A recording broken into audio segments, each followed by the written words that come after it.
बताइब हम कहानी हो। हमार परेशानी खाली अरवा ही जानी, हमें जितना जानत क्यों ना जानी हो।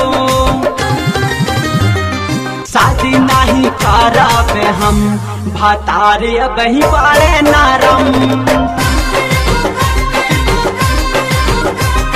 शादी नहीं करब हम भतारे बही बड़े नादान।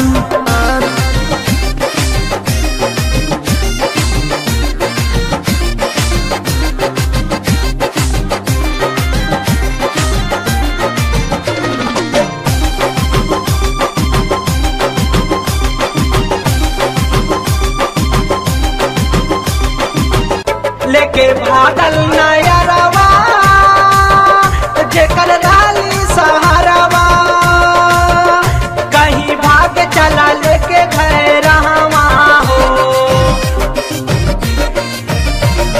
मनोज और सुनील हमर लैली है दिल, एमपी मनोज माने कहनवा हो।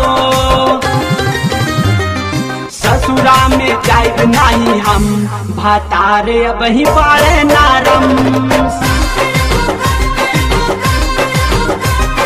शादी न करब हम भतारे बही बड़े नादान।